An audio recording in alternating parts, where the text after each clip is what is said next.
pretty happy that the audio levels should be good now again, because for a couple of weeks they were really bad there. Alright. That is too quiet. Let me turn that up.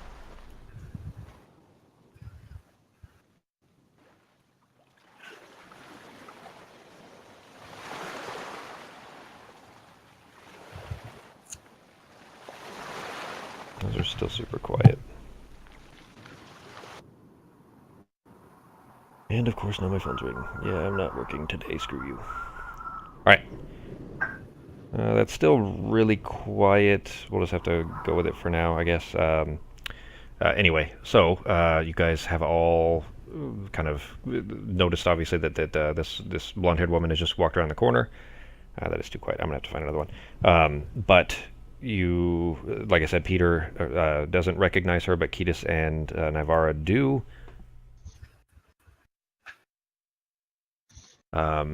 And she's obviously out of herself. She doesn't look like she's really totally mentally there. So, Nivara, you have one ankle still attached, but you're otherwise able to move. Ketis and Peter, you guys are both still attached very, very securely to the bench. What are you guys doing? Well, I guess I might as well just get up now since we're not being sly. So let's see if I can try to force my way out a bit. Okay. How so? What are you trying? Like, you're still, both wrists and both ankles attached to this thing. Try, start with, like, my left hand, I guess, or both hands at the same time with my hands. Okay, see if I'm trying to yank it out of the leather cuffs? Trying to, use some strength to get it done, because trying to be sneaky about it last time didn't seem to work for me, so. Okay. Go ahead and make a strength check. Okay.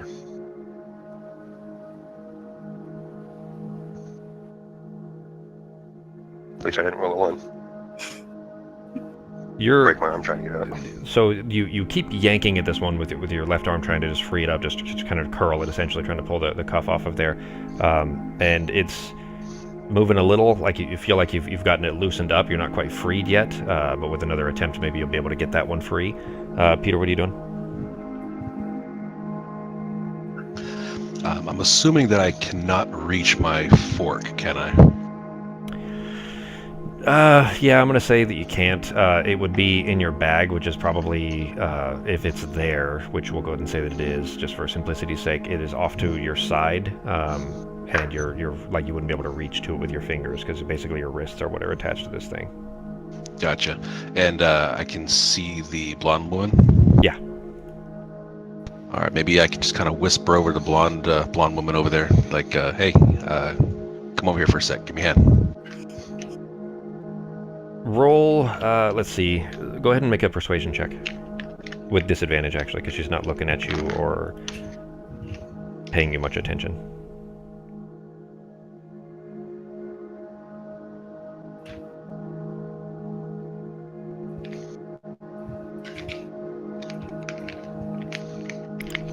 You whisper to her, hey, hey, give me a hand. She doesn't seem to respond. She doesn't even react to you being there. She's barely looked at Ketis and Nivara, and hasn't looked at you, really. You're all kind of next to each other, but she doesn't seem to be paying much attention that you guys are even in the room.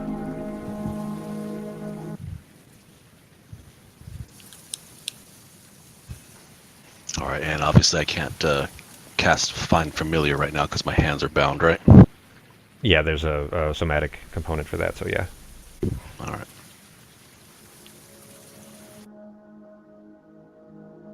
Nivara, what are you doing? My left ankle's still tied up, right? Yes. Alright, so I guess take that off and then go see if I can help Peter and Ketis get unchained. Okay. I'm going to use that. Pardon the slowness here, guys. I'm trying to... The one I had set up for this, the audio cue for this one, the site is down all of a sudden. It was working last week, but I was using a different audio cue for here. Anyway, alright. You, because you already had your other hand free, you can get to the cuff. There's no roll necessarily for this. So you kind of reach over and you pull the little teeth out of the cuff and open the cuff and throw it off, or your ankle rather. and you're able to hop up off of it. So you're now off of it. Kiedis and Peter are both still attached to it. Alice is looping through the room. So she's come through, looked at you two, and has kind of walked over towards the window. In fact, let me share that image back to you guys again. And has kind of looked over towards the window, which looks out into this kind of swirling gray mist, and doesn't appear to be interacting with you guys so much as just kind of walking through. Here's the image again. There you go. The window on the right there, that whole wall is windows the whole way along. There are curtains, but they're all pulled open, and through those windows, all three of you can see this, it is just a swirling gray mist. You get the impression a little bit of being underwater, like this house is somehow underwater, but looking out through it is just like a super thick fog that vaguely resembles taking an old school TV and tuning it to a channel that doesn't exist, where you're just seeing the black and white static. That's kind of what that mist looks like out there. And you are occasionally seeing tentacled shapes and disembodied shapes, like a disembodied eye will kind of, just the vague resemblance of that will float by far enough back into this mist that you can't make out details of it. But basically that's what you're seeing there. So basically Alice kind of loops in around from the corner, barely looks at you, walks over towards the window and is now looking out the window. Doesn't look like she's stopping there, but that's where she's at. So what are you doing? I guess try to help Peter get out of the cuffs first, because you said that Kiedis was pretty close to it now, so...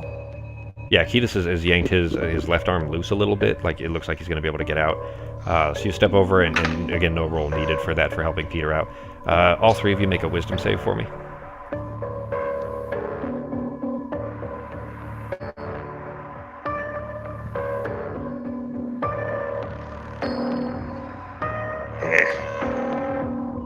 Dang.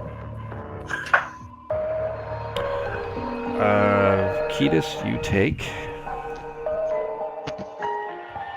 14 psychic damage, and Nivara, you take 3. Not much, but I'll narrate that here in a second.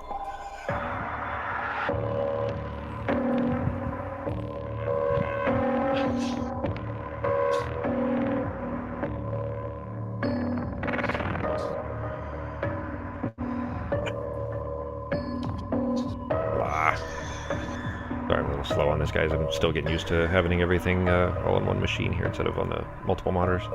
There we go. All right. So as Nivara, as you're kind of undoing the straps that are holding Peter to the gurney there, a huge spike of a headache slams into you again. This is the second time just since you've appeared in here that you feel like something is trying to invade your mind. You're feeling like something is trying to get in.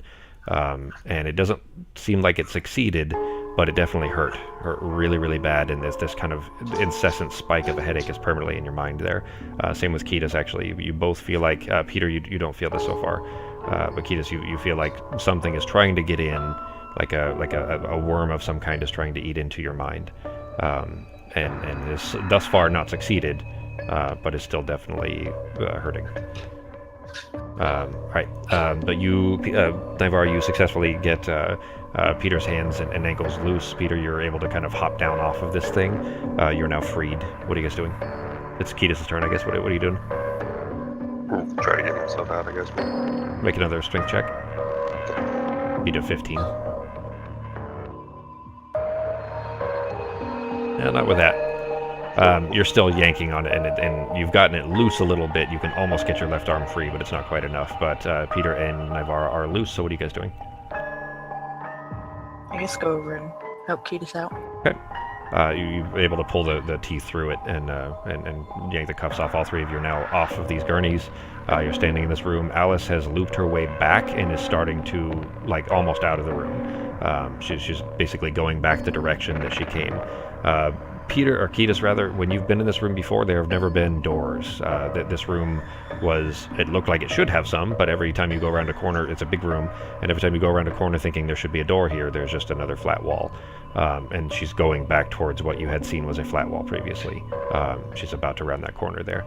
But the three of you are free. There is a swirling mist along the entire window, and the room looks very disheveled and broken. There's numerous parts of the wall where essentially graffiti has been what looks almost like spray painted onto the wall all over the place in multiple places. It's stuff you can read, but are difficult to comprehend. I mean, you can read them if you want the words and everything, but they're hard to understand. But that's the room you're in. So what are you guys doing? Can I call Toki? You can. He was smushed in the last fight, so you'll have to actually cast it to bring him back again. Your Find Familiar spell. Oh, yeah, okay. Normally you can just summon him as an action, but because he was smushed, you'll have to resummon him, which is casting time's an hour, actually. Okay, and that's an hour of non-stop, or that's just... It's a ritual. It means, yeah, you'd be Okay, unable to do anything else for an hour.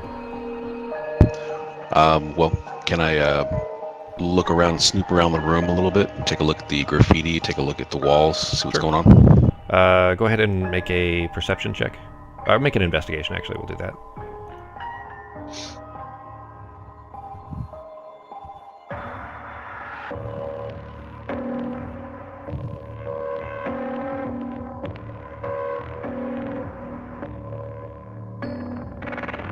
Oh, sorry, I didn't see you'd rolled it already. That was a good roll. So looking around, yeah, you see that it's not wallpaper, but it's like an old style wood paneling. And tracing your fingers over it, you can feel that it's almost all splintered, and for some reason it feels rotted the way that maybe a beach house that's been next to the water and maybe been underwater a couple times, like with floods, might have the wood will have swollen. You know, when wood gets soaked with water, it'll swell a little bit, and they've all kind of popped out of place, and they're no longer lined up neatly along the walls the way that paneling should be. So the whole place just looks very destroyed and disheveled, like that. There's just refuse all over the floor, you know, where ceiling panels have fallen down, things like that. The stuff that is scrawled all over the wall is... language-wise, I'd say that you're actually able to understand it just fine, but it's written in a very sharp, angular style that isn't common. It's still it's the language of Vindian, which all of you can understand, but it's scrawled in a very hastily drawn way that is not common anymore. There's usually a little bit more flourish to them. It'd be called sans, for example, S-A-N-S. But kind of hastily thrown all over the place. It looks like red paint. It's not in blood or anything like that. It's literally just in red paint. There are numerous different phrases, oftentimes repeated. This one is repeated in a few places.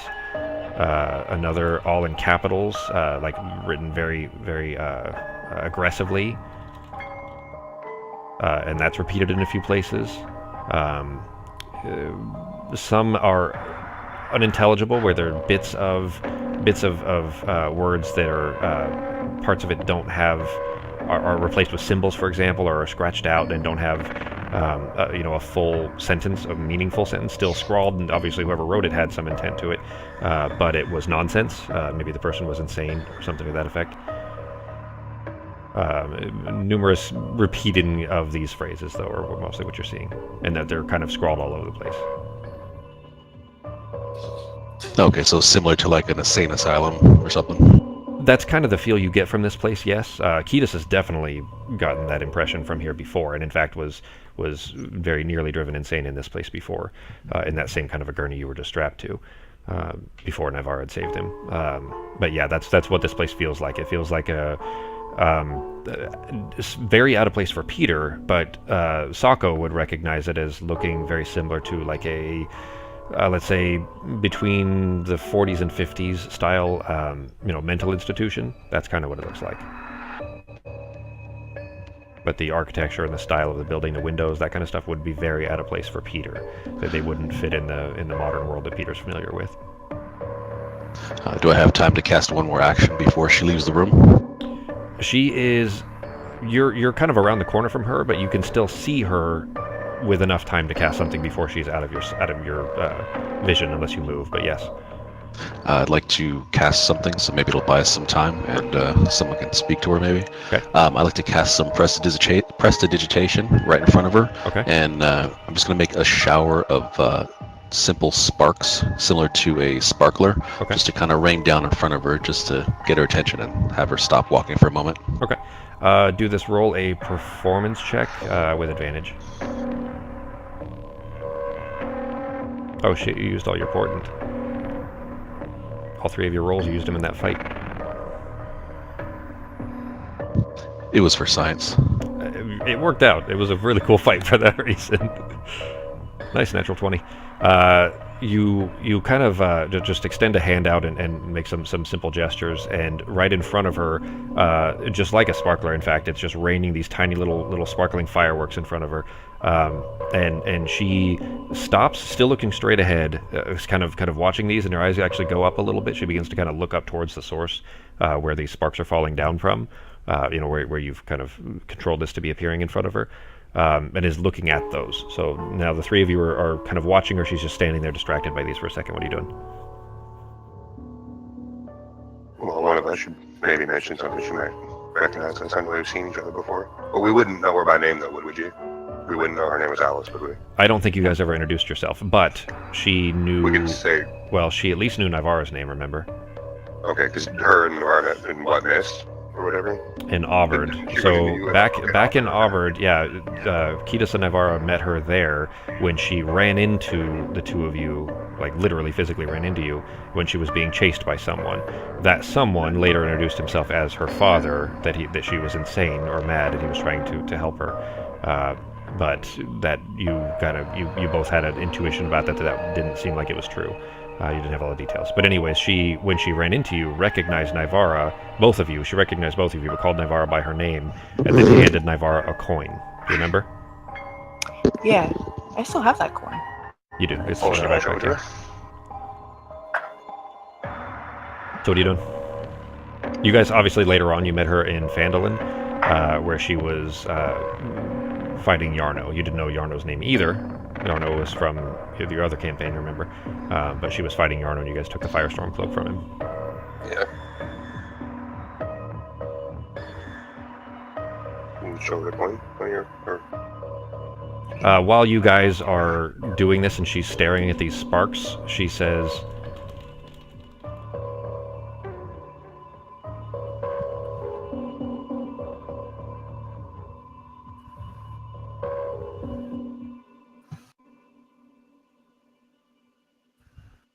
And she's kind of mumbling this to herself. Both times, this is only the second thing she said. She said that, I remember the things I never did. And then she says, I'll mend myself before he gets me. But she's mumbling this like to herself. She doesn't appear to be... She's definitely aware that you guys are in this room because she did look at you when she came by. Doesn't seem to care that you were there, or maybe doesn't necessarily believe... She definitely looks out of her mind. She looks crazy. Could I just cast the detect thoughts on her, just to get in her head? Let's see. Let me read Detect Thoughts real quick. What level is that? Looks like 2. Yeah, 2. Second. Yeah, alright. Level 2 Divination. One action that you can cast that. For the duration, you can read the thoughts of certain creatures. When you cast a spell, and as your action on each turn until a spell ends, you can focus your mind on any creature that you can see within 30 feet. If the creature you choose had intelligence 3 or lower, doesn't speak any language, the creature is unaffected. Obviously, that does not apply here.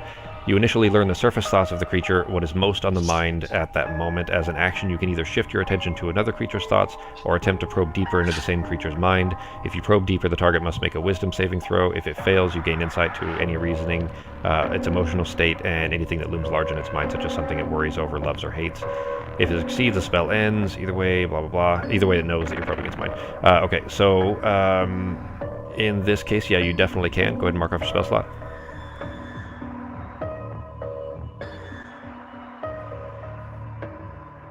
There you go. Okay. You reach into your pocket. You pull out just a copper coin that you have. This is the one you generally kind of keep for yourself. It's specifically of a Mistian mint. It's not one that you spend. You basically keep this one for this purpose. But you pull it out and you kind of hold it in your hand till it feels a little bit warm, and then you press it up against your forehead and then throw it on the floor. And as soon as it tinks against the floor, you kind of reach out to her mind specifically and try to pick up what it is that she's thinking. And go ahead and make a wisdom save.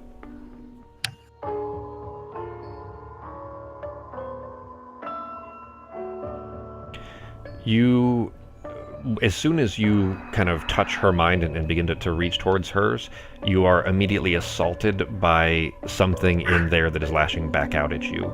That was going to be a low DC anyway, Sue, so it didn't hurt you or anything. But there's something in there that isn't friendly and is obviously wishing severe harm to anyone and anything around. As for the thoughts that you picked up, were a repetition of what she's saying. That she basically repeating in her mind that these things never happened. I did not do that. Yes, I did. I know I did. I was there. I did this. I did that, and then arguing with herself back and forth.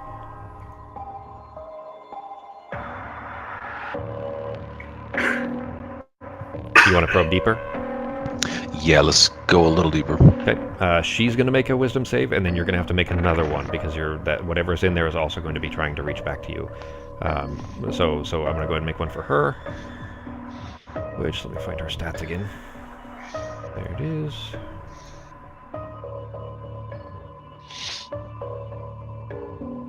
Okay. Go ahead and make a wisdom save.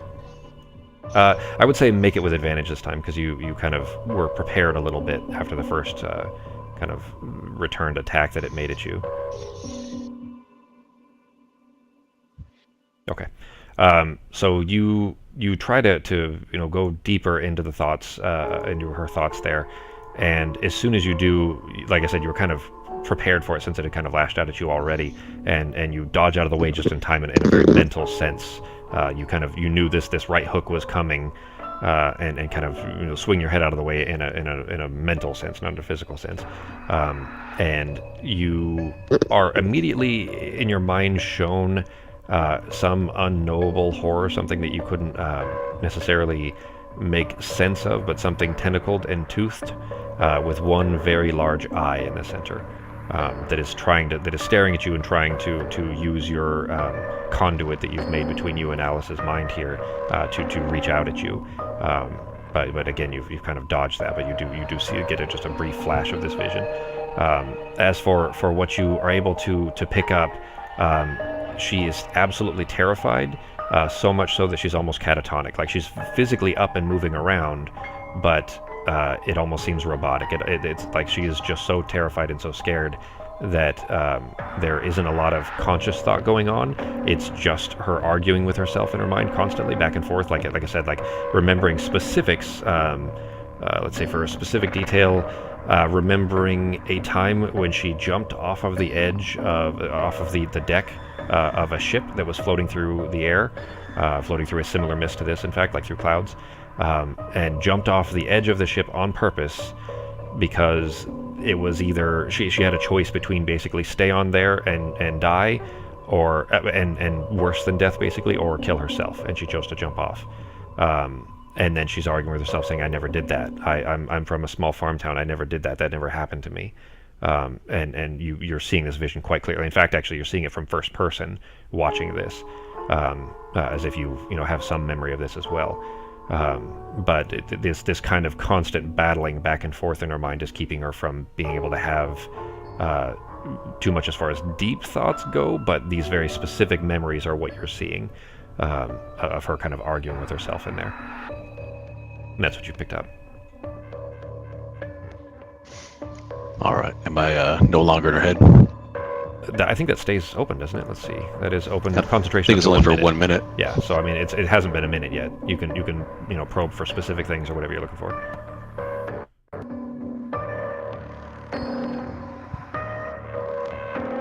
In fact, go ahead and make a flat wisdom check on Peter.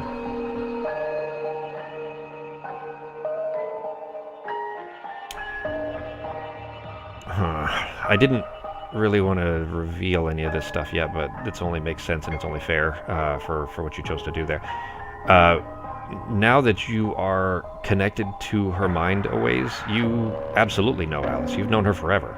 This isn't a stranger to you. This crazy woman that is walking through here. She's been one of your very best friends for as long as you can possibly remember. You don't know why you know that. You know for sure that it's not true, but in this moment, for some reason, you feel like She's been one of your very best friends, one of your closest friends. You've saved each other's lives on more occasions than you can count.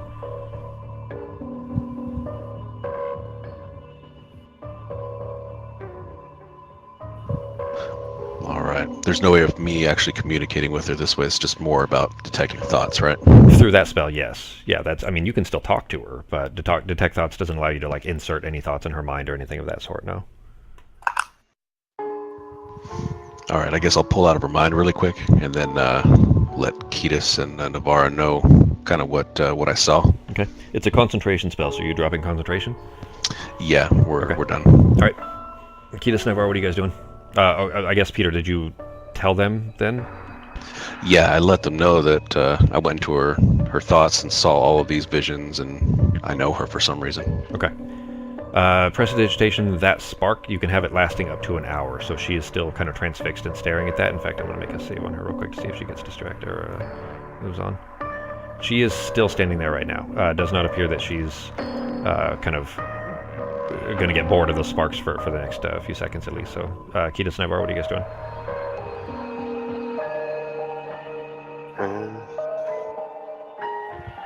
Should we even try talking to her, honey? Maybe she might remember. Give it a shot. Say, well, we wouldn't know her name, but... Well, why don't you try, honey? She knows you better. Okay. I guess I can just ask her for her name. Yeah. Since we don't actually know it. Hi, you look familiar. Like, you look familiar. You remember us or something like that? Peter knows her name. Oh, yeah, he got it. Yeah, okay. Yeah, He I told know us her. that, And okay. I told her that I told everybody that I knew her for some reason. Yeah, her name is Alice. So Say Alice, because nice to see you Sako again. doesn't know that that's her name, I just gave that to Sako. But Peter knew, when probing her mind, knew that her name was Alice. Okay. So, hey, Alice, nice to see you again. She's facing away from you and isn't interacting physically in any way. And in fact, even Peter's probing of her mind, she didn't react to that. That was as if she wasn't necessarily aware. They normally, the spell specifically says they would be, but I'm telling you in this case, she did not seem to notice that. I'll put it this way, something else is obviously in there, and that is a much more powerful force than what Peter's probing in her mind was, and she didn't seem to notice it because of that alternate force that's in there. So if you're just trying to talk to her directly, I would say go ahead and make a... I'd say just a flat charisma check, and I'll go ahead and give you advantage on it, but the DC is going to be pretty high.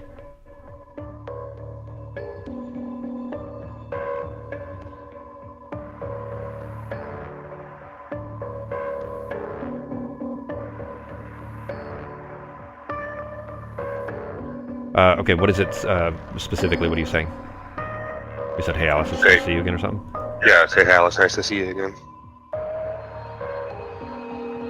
Okay, you kind of bark that out to her loud enough, because that swirling mist is pretty loud, that noise in the background through the window there. And you kind of, not shout, but you say it loud enough for her to hear. And she... at first she doesn't seem to react, and then it seems like her neck kind of snaps off to one side a little bit, and she without turning her shoulders or anything, body's still facing that direction, turns her head all the way around her shoulder until her chin is past where the delts are, and is past her shoulder, very awkward, very painful looking, and looks straight at you, and you see the slightest formation of a smile, like she's beginning to smile, and then she shouts at you very loudly, "You shouldn't be here," and then starts to run straight ahead with her neck still facing you. And she's starting to run straight ahead. You guys are there's kind of a corner, like a hallway basically, and she's now disappeared through that hallway, or through the end there outside of your guys' vision. So what are you guys doing? You can go around the corner to see her. You just, from the angle you guys were standing at when you got off of the gurneys, she was basically around a corner from you. What are you doing? I scare her off. And... I guess go around the corner. Yeah. And see what she does. Throwing your false life up. Yep. Who knows what's around that corner? Alright, so you guys stepping around the corner so you can see? Yeah, follow around. Okay. You step around the corner just in time to see her go running straight into the wall. These are walls that Ketis had explored previously. He kind of went around this whole room looking at it specifically. And she goes running straight into the wall and straight through it and is gone.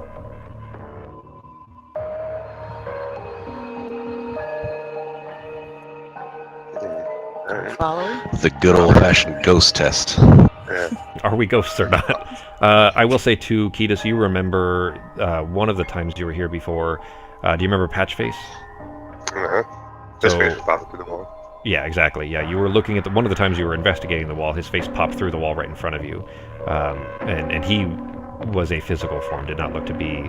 Let's say I'll put it this way too. Alice did not look like she's a ghost. She looks like she has physical form. Same with Patchface when he came through the wall. And now, actually, now that you guys have moved closer to the walls here, you're beginning to hear like pained moaning and crying coming through the walls from different angles as well. Now that you're kind of stepped away from the window a little bit, and the cacophonous, watery mist sound from outside isn't kind of drowning them out anymore. Alright, well, see if we can go through the wall, but probably not run then, because I don't want to. You don't want a bruise splitter on your forehead? Yeah. All right, so you step up to the wall, go to put your hand on it, and sure enough, of course, as soon as you go to touch the wall, your hand just passes right through it. There's no wall there. Want to go, guys? Okay. Yeah, walk on through. You step on through that wall, and as soon as you, in fact, actually make all three of you make another wisdom save.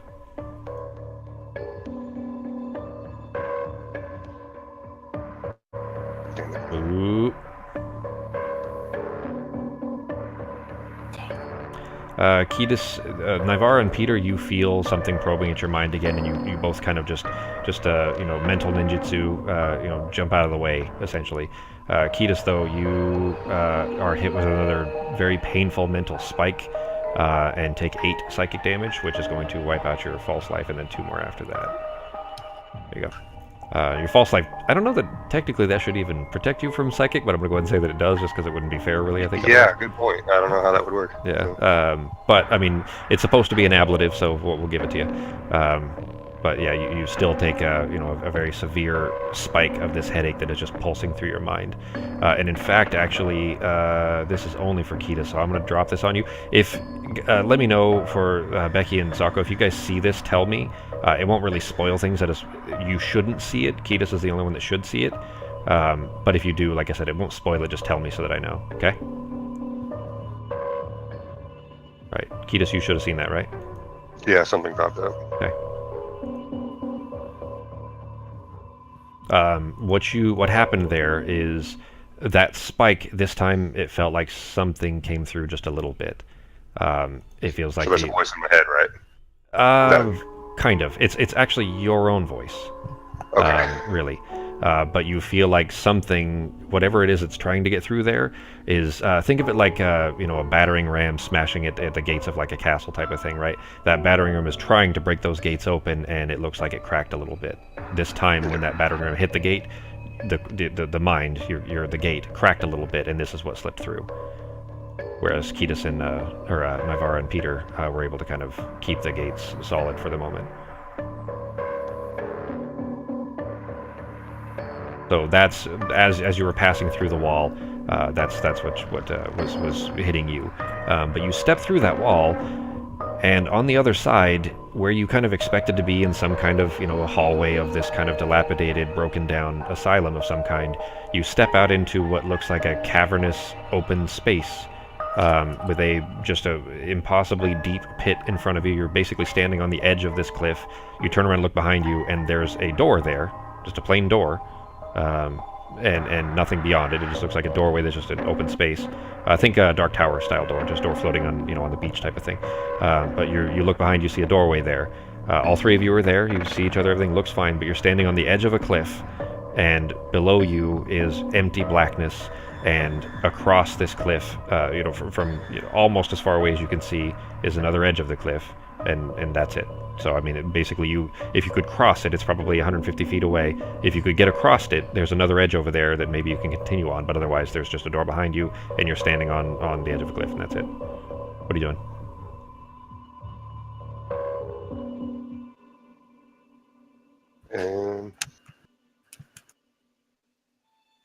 I'm kind of curious. I kind of just want to open the door and see what's in it. The Not go in it. The door's open. It's just it's open, and looking through it, it looks like it's just the rest of this cliff. You haven't stepped through it, but that's what it looks like when you're looking through it from this side. Can I walk around to the other side of it and To the look back through side? it? Sure. Yeah. So you walk around to what should be the back side of this door, basically the side that you came through physically. That doesn't really make sense, of course, but nothing in this place does. But you step around to it and look through, and as soon as you have passed the horizon on it, let's say, so as soon as if you were looking straight at the side of the door, the profile of the door, you don't see anything untoward. But as soon as your eyes have passed even slightly 1 inch to the left to get around this, there's light coming through it of a bright, arid, sunny day, and you look through this and see a blue sky, just a couple nice wispy clouds through there, and a dusty, dirty ground of a nice bright orange dust. Looks like kind of an old westy town. And as you kind of make your way a little bit further around, looking through it, it's Dry Gulch. It's you can tell this is. I mean, you can see the bank right there. You can see that the sheriff's office is right over there where you guys met Hetty. It's Dry Gulch. You're looking through a door that looks like it's in the middle of the street somehow in Dry Gulch.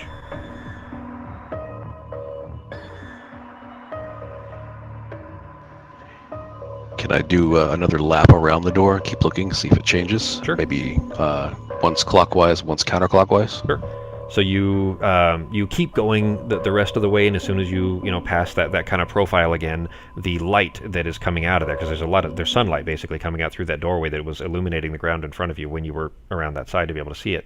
But as soon as you get to the profile on the other side, that light disappears again, and it's dark in here again. And you go around to the side where Kiedis and Navarro are still standing, and you're looking back through an empty doorway. It just looks like a cliff right behind it. That's it. You want to keep going all the way around and look at it again? Yeah, see if it changes. Sure. You keep stepping your way around, and you make it around the same loop again, and look through. And sure enough, as soon as your profile gets past it, as soon as you can see it at all, basically that illumination just lights the rest of this room back up. Kiedis and Navarro, you're not seeing anything. This just looks like Peter's walking around an empty doorway to you.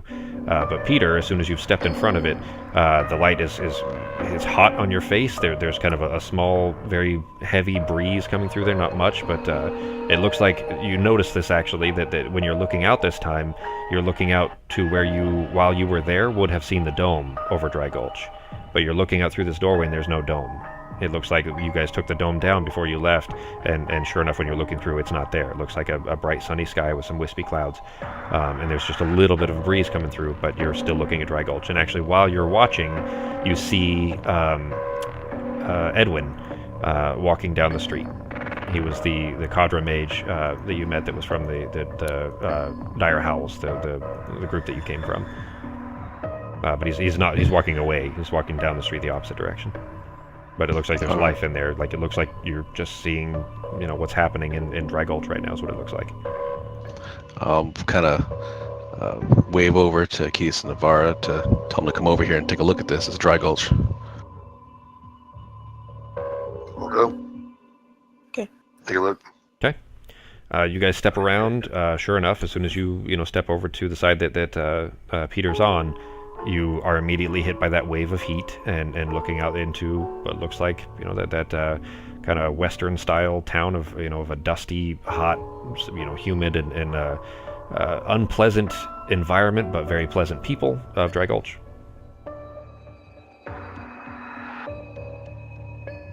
You guys want to go back to Dry Gulch? Give it a try. Better than standing in a room with a gaping pit in the floor. Yeah, we could use a couple of those little what is it, muffins or biscuits or pieces of bread that lady makes. True. Yeah, sweet rolls. Yeah. All right, so you're gonna step on through. Yeah. Let's go. Okay. Yep. All three of you make another wisdom save.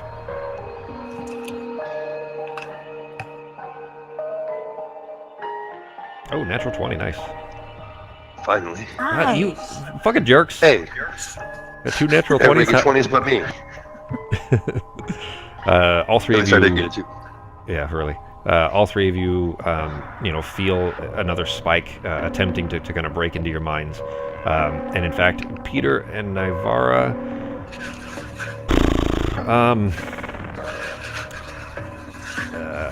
I don't. Yeah, I don't. I was going to reveal a little bit, but I don't know that I even can, because you guys, like, Ketis would recognize this, but Peter and Navarra probably wouldn't. So we'll leave it at that. Basically, you feel like the whatever this is trying to break in, for lack of a better term, but you are still able to kind of push it back and force it away. And it doesn't appear to be one. You're not too severely harmed by it at the moment. But you're also kind of able to push it back a little bit.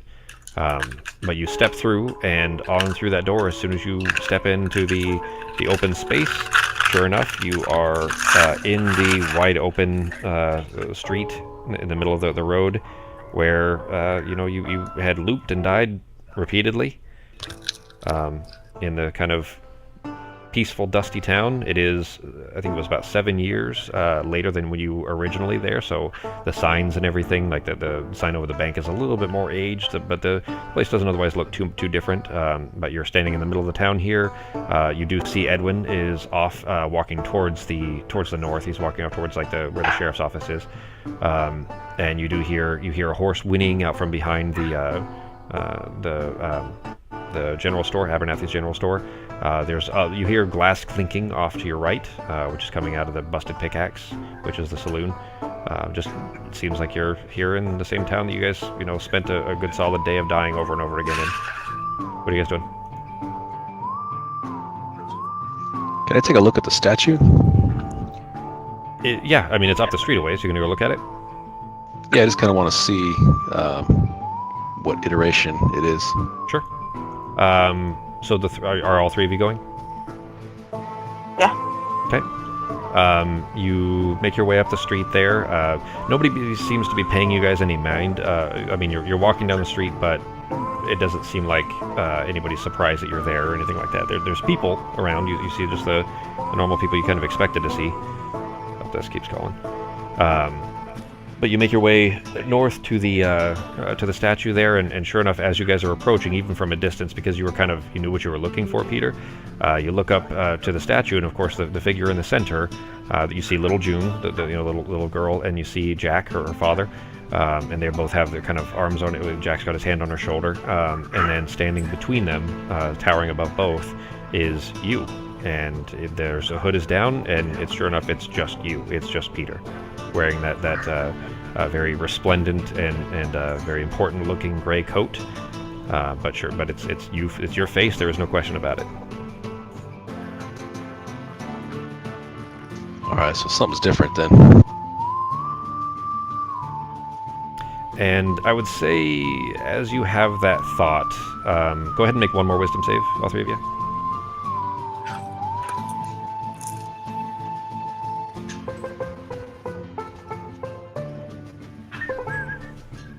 Bam.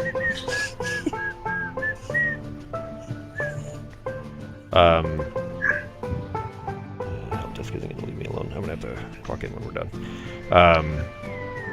You have another of those spikes in your mind, and Navarre, you take 15 psychic damage. I can do 39 there. But you immediately are reminded that this is not a real place. That assault on your mind shows you were not teleported here. This is not real. You immediately feel that. And Navarra, you... let's see.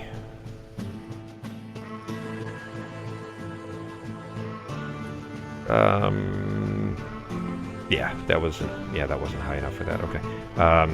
You immediately feel like whatever this is that is trying to make its way into your mind is familial.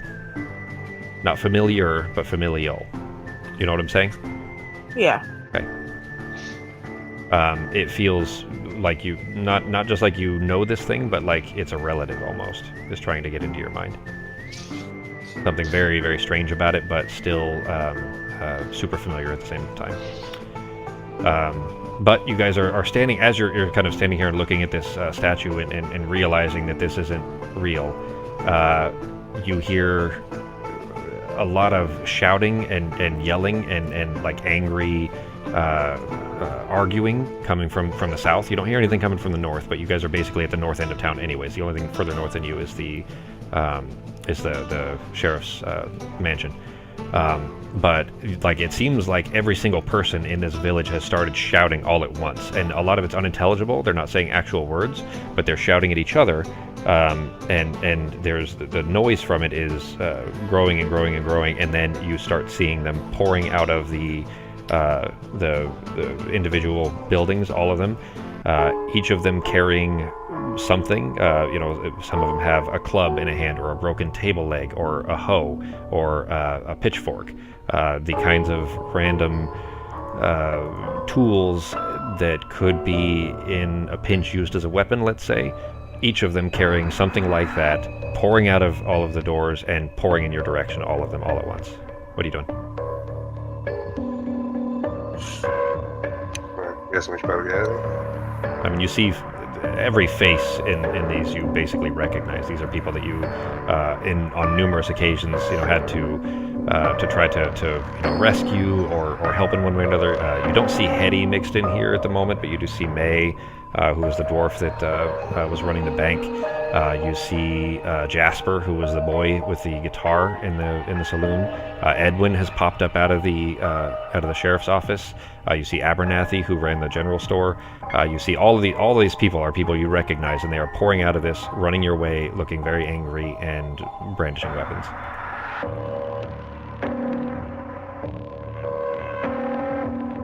Anybody doing anything? They're about to close on you. Fusroda. Do you have that? Do you have that shout? I don't think so. I think you got the last word of that still. You might have Fusro.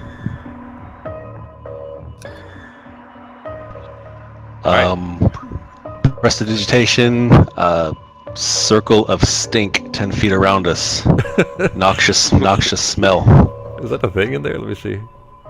Yeah, 10 feet. I can make a foul odor. Which one is that? Obviously nothing harmful, just kind of like a stinky tear gas. Yeah. That's fine. I mean, prestidigitation can do all those kinds of simple things anyways. But you kind of throw your hand out and make this kind of area start to smell awful, but they've already begun just charging right through it. And you can see just utter rage in their eyes, like a 28 Days Later zombie, that kind of thing is what you're seeing. And they've already closed on you, and make a dex save on Peter.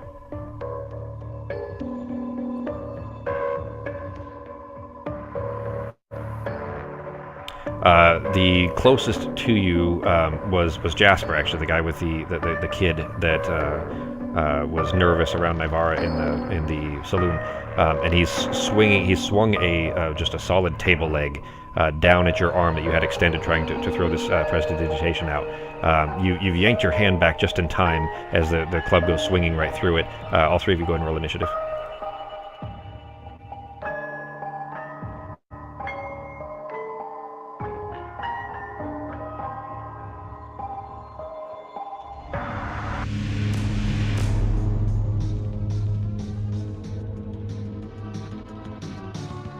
There we go. All right.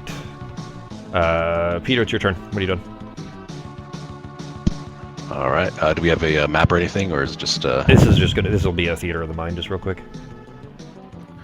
All right. Now you do. I would say it this way too, that you do recognize that all of these townsfolk, with only a couple of exceptions, are not. Let's say they're not equipped or of a stature to be any threat to you. But they are going to keep attacking you. There's no question that they're not going to keep swinging at you.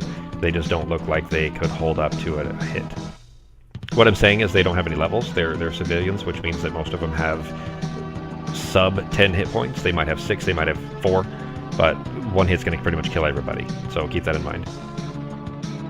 We can just go on a spree. Of murdering all the people that you worked so hard to save? Guess I'm so tired of seeing you guys for that fucking day, man. Nobody appreciated it. Yeah, they kept not believing you every time you guys would loop back in. It's like the Rick and Morty Purge episode here. So about how many people do we have coming at us? Is it like the whole town 35, plus everybody else? About 35.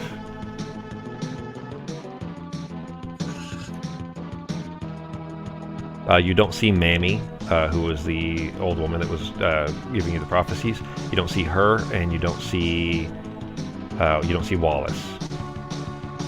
Is there a way we can run away, or are we surrounded completely? They're looping around you in a big C shape, covering basically all directions to the south, and that door that you came through is still sitting in the middle of the road, in the middle of the dirt, to the south. All right, and that little C opening, what's in that area? That's the north, and that is where the mansion is. You guys want to make a beeline to the mansion? Let's do it. All right, let's go ahead and get funneled in like sheep. We're gonna run towards the mansion away. Okay. Let's see.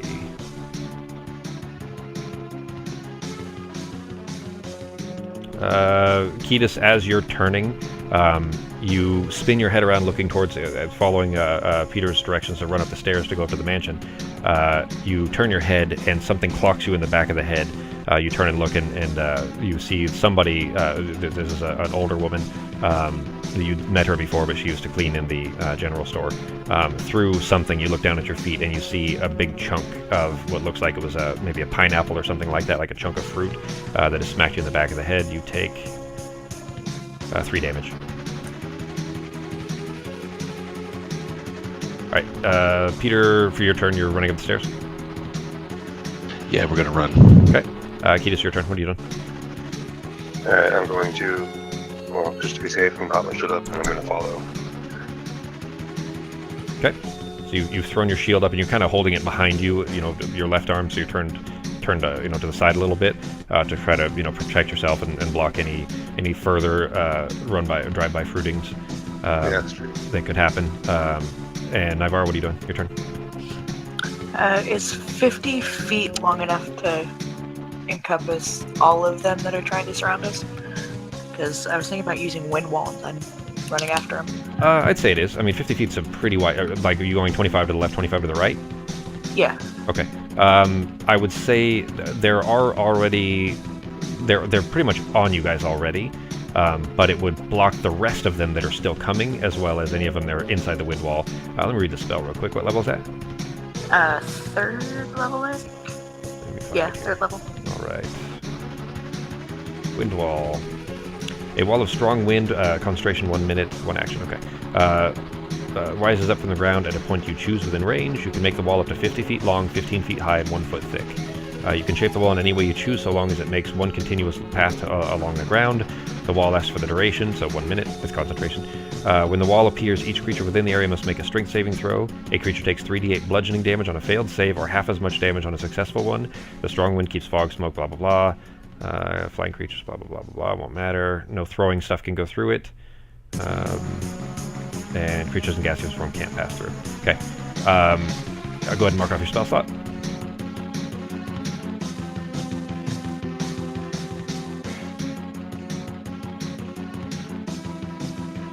You mark it off? Yeah. Okay. You seeing this crowd of crazed villagers come rushing at you. You reach into your pocket and pull out a feather that is just covered in these brilliant oranges and greens. A very strange color, but kind of a jungle style vibrancy to it. But you take that feather out and you throw it up in the air and you begin to spin your finger underneath it, as if you were trying to whirlwind with your fingers, basically, underneath the feather. And you as you're spinning that, the feather begins to rotate in place and just hold itself perfectly still, straight up and down, but rotating, spinning around that. And you do that 3-4 rotations, and as you do, the wind beginning to pick up around you lifts up off of the ground, throwing just a massive wall of dust. Because it's just picking up all this dry dirt from the ground, and throws up this huge wall. There's still 2 on your left and 2 on your right of villagers that were already on this side, basically, of the wall that you created.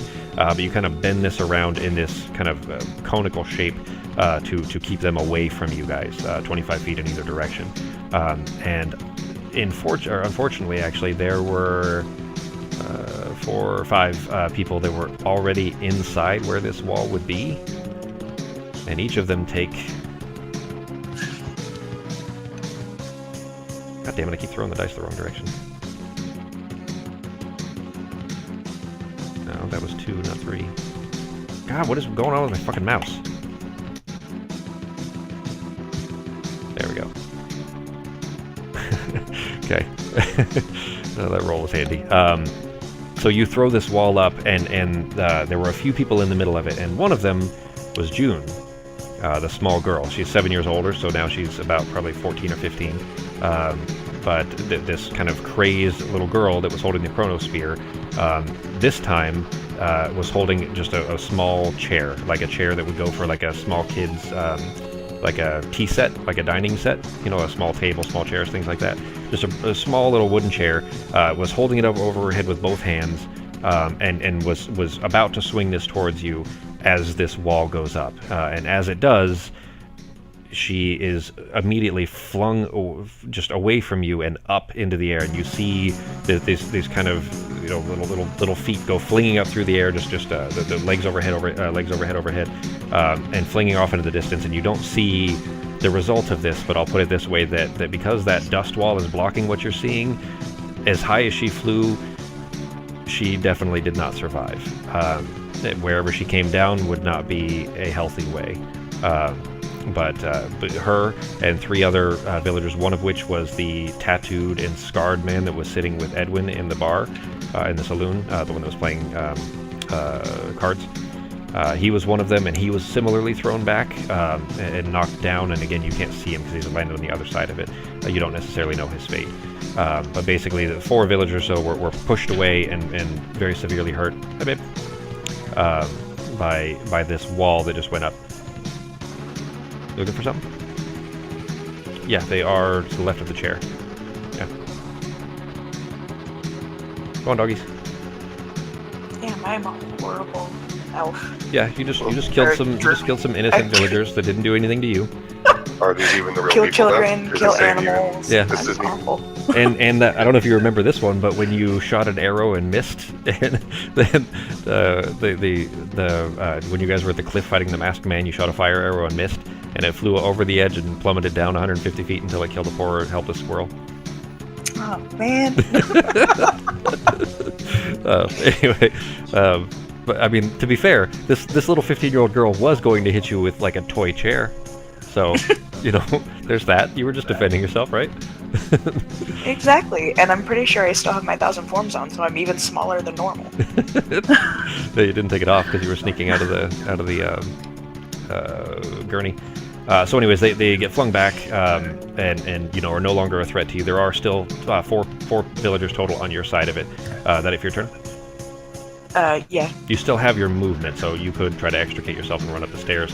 You will get an opportunity attack from one of the 4 that was close enough to you. Well, I guess I would have probably taken off and followed after them.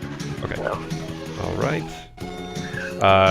A younger guy, he's probably mid-20s or so, swings at you with a pitchfork, and kind of in a very, let's say, ineffective way. So a pitchfork is something, I mean, you would try to stab with it, really, but these guys are so just insane, out of their mind and crazed, that he's trying to, like, slash at you with it, which is ineffective. You know, it's not really how this weapon would work if you were going to try to use it as a weapon. But he brings it down on your shoulder, and you kind of have thrown your shoulder just out of the way, and it scratches you, but not enough to actually hurt. It just basically scratches over your hides that you're wearing. And it does, you know, a small rip in the over your shoulder plate, basically, where you have a little bit of the animal hides, but it doesn't actually hurt you. And you are freed from that. That was his opportunity attack. So you're basically, all 3 of you are running up the stairs. There's 4 people still behind you, this guy with a pitchfork and 3 others. It is Peter's turn. What are you doing? I'm going to keep running. Are we going into the mansion, I assume? That's up to you guys. It's not up to me. I would assume so. Okay. At least Yeah. try to. It kind of sounded like they were hurting us that way, like a big C formation, right? Yeah, there's Yeah. a big C shape around you, but that's been blocked now, basically, by Navarra anyways, by throwing up that wind wall. Is the witch's hut nearby? That's a little bit to the west, right? It was northwest of you, yeah. Is the pathway clear to the witch's hut? I mean, the mansion is kind of blocking it, but you could presumably go through the mansion to get there. You can sit on the floor, baby. I'll take care of it. Or you can put it inside that other basket. There you go. Thank you. So, I mean, you could run through the mansion and then go out the back door of it. What do you think, guys? Through the mansion, look inside real fast and get out. Maybe there's another door in there, or make a beeline for the witch hut, or slaughter all these people. That's always an option. Well, this isn't even really the people, because we're not even in the real Dry Gulch anyway, so if they piss us off, we could just kill them. So. And we can look around as long as we want. Now I don't feel so bad for killing a child. Well, yeah, see, this is actually the real place, so if you want to, we can just go leave it to Becky to justify killing children. Yeah, Alright. let's go kill them, dude. Let's do it. Well, yeah, let's go through the mansion, and if we get stuck and they attack us, we'll just kill them. So. What do you guys think? That works. We'll just Okay. use the mansion as a kill box then, as a funnel through. Okay. Yeah, dude. All right, so you all three have rushed up to the top of the stairs. Peter, it's still your turn technically. You're at the top of the stairs. The door's closed. What are you doing? Kick it down, get that door open, and try and get in. Okay. So if you're just outright kicking it from the start, you're not trying it first. You're just gonna kick the door. Well, yeah. Check the door handle, see if it's locked. Okay. Sure enough, it is locked. So Yeah. All right. remember, kick it was locked when you guys were there before too. Can I help him? See if we can... To try to kick it down, sure. Yeah. So here's how I'll give you the choice. You can either both individually kick, which would be 2 different athletics rolls, one for each of you, or one of you can help the other, in which case how that works is called the aid action. So one of you would get advantage on the kick. I'm kind of puny, so I think I'll aid Ketis. Okay. That would be the most efficient way to do it, yeah, if he has a higher... his strength is 17, so... Alright, so in that case, G, then you're going to roll an athletics roll with advantage.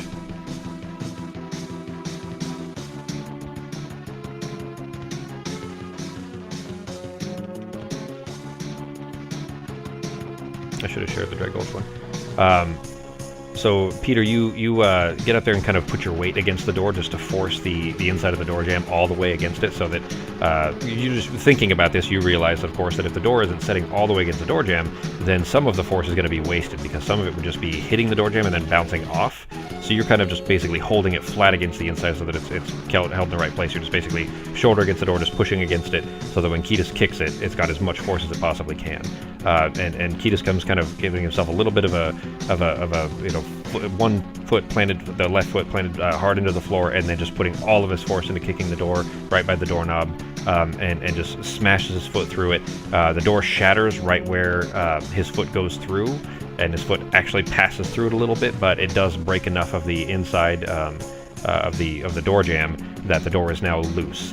You're able to push through, but Ketis, your leg or your foot is trapped inside the door.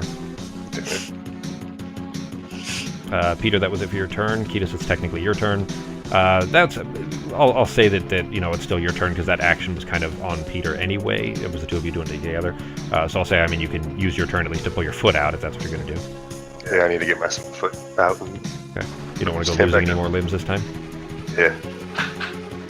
One hand was enough. All right, so you pull your foot out of it, and you see let's say, the atmosphere that you see in the hole that you've pulled your foot through doesn't look like the inside of the mansion that you remember. What are you doing? Open the door and not go through yet. I'll go take a look before we step into it. Okay. You slide the door open and look through, and the inside of it looks exactly like it did before you walked through this door. You're looking back over the chasm. Okay. And that's your turn, Nivara's turn. These guys are about to close in on you, so what are you guys doing? Kill him. Kill him, or do we just run in and jump through the chasm? You each will be able to, they're 6 seconds away, so you'll each have one turn, meaning you guys could walk through the door. If that keeps them from coming through, great. If not, whatever you choose to do there. But basically, each of you have one turn before these guys close on you again, because you ran up the stairs. And you have better movement than they do, because they don't have levels. Walk through and hide on the sides of the door, and if they come through the door, we can kill them. Okay. I only have one of two options. I'm either going to go through this door or chuck my jar of bees. That probably would have been the most applicable use, would be to throw it into that crowd of 35 crazy people. One bee sting with 1 damage each. 35 people die. It'll be like that Macaulay Culkin movie.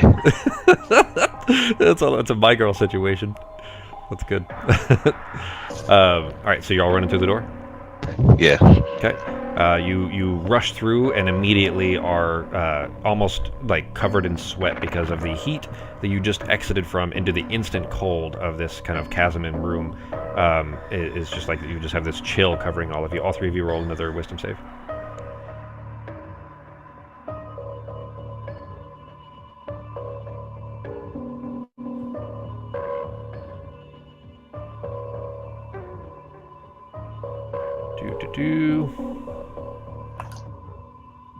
All right.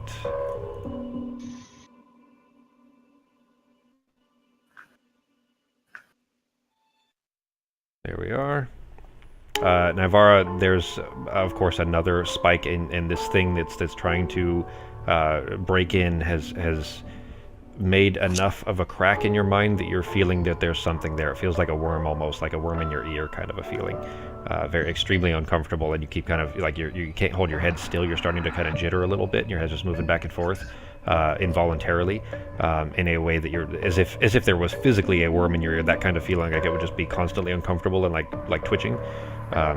So you're kind of mentally dealing with that, but your head is jittering and you're not able to concentrate as easily. You're going to have disadvantage on concentration checks. For Peter, you similarly feel the same what I just described there. Both of you take 12 psychic damage, by the way. Peter's at 27. Peter, you you feel yourself talking to yourself in your mind, and this is what you just said.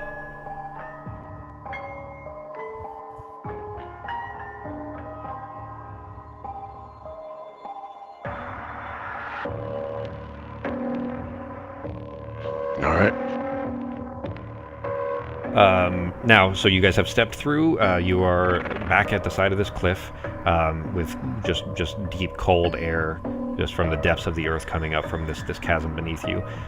There is, just a huge pit, about 150 feet across or so. You do see another cliff on the far side.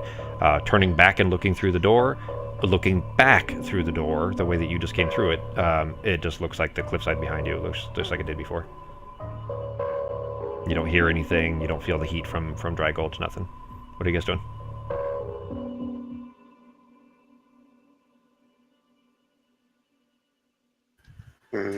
You're starting to hear groaning coming from behind you, from essentially the other side of that door, coming towards you, like a deep, pained groaning.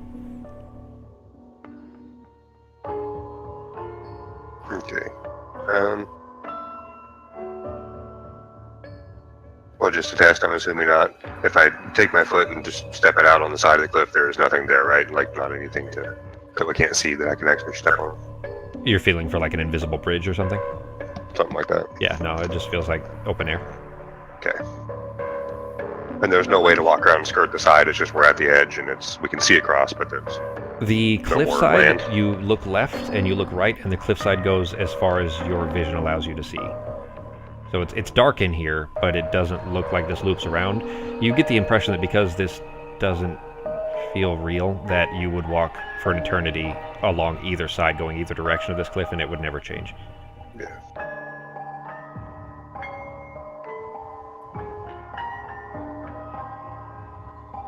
Well, you can fly.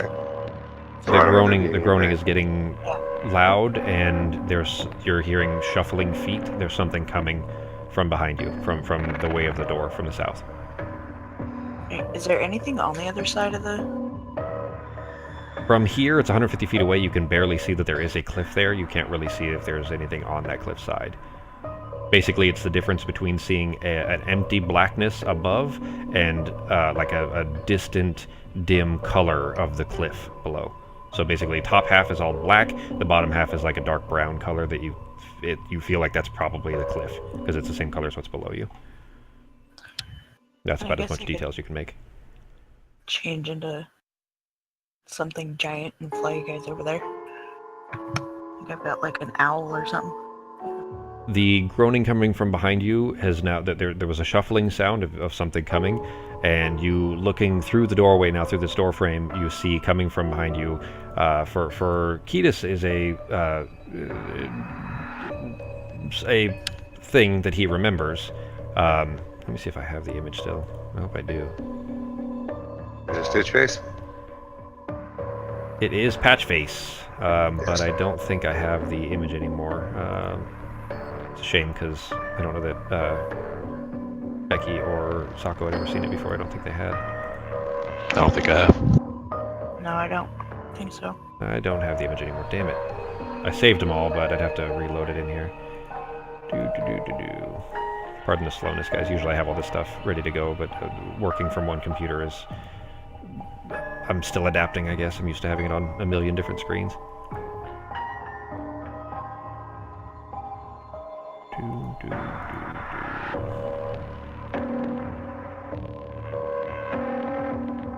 There he is.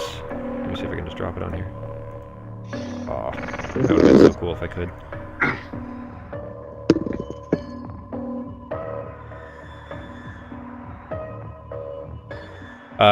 That's fine. Basically, coming around the corner, you see this very morose-looking, shuffling. It just looks like a normal white dude, basically. But head kind of facing down a little bit, shoulders slumped, and just kind of dragging his feet along around this corner. Coming around the corner, it doesn't seem to be paying you guys much attention at all. Just groaning like in constant pain. The head of which, however, looks like it's been stitched together. To give you a very specific one, Ketis actually knows what happened here, so he can give you the details of how this occurred, but basically it looks like the head was in a lot of pieces and then was put back together. And there's just bloody stitches surrounding all of it, because the head literally had been exploded, because Ketis killed him on accident, and the head was put together like a puzzle, almost. And that is what's coming around the corner there. All three of you make another wisdom's... shit. Let's do... Yeah, we'll just do another wisdom save. All three of you. Nice. For one, a natural 3. Come on, honey. Damn! All three of you fail, and this is a pretty heavy one, too. 22 damage to each of you, psychic damage. Oops. Ivara's at 73. Ouch. What is it? Ketis at 36. So 58 for Ketis. And Peter hasn't taken very much yet. He's done good on his save so far. 49 for Peter. Just looking at this thing, just pitiful and pained creature coming around the corner, that headache in your mind is splitting, and it feels like whatever is there is very close to getting through for all three of you. But this thing, this patch face, groaning, is turned around the corner and is shuffling towards you. It feels, for lack of a better descriptor, it feels like it's a psychic bomb almost. Like it isn't reacting to you, doesn't look threatening to you in any way, shape, or form, but being close to this thing is hurting your mind.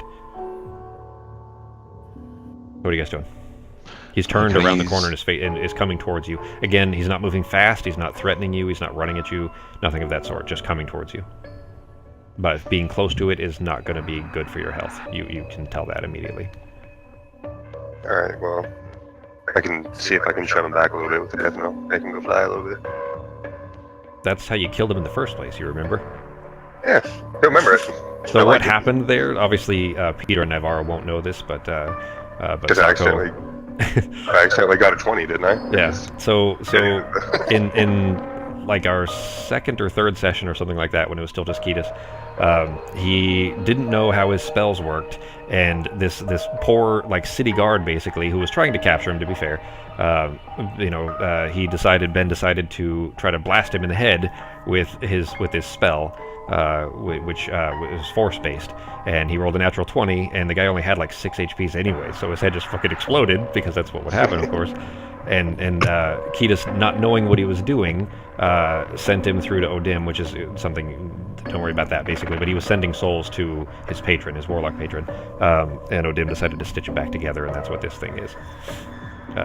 So anyways, but that's this thing that's walking towards you is like a psychic bomb. So you're going to try to Death Knell, knock him backwards?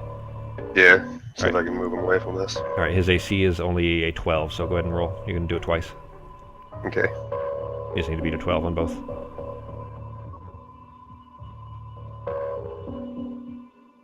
So just roll it, or just roll a 20.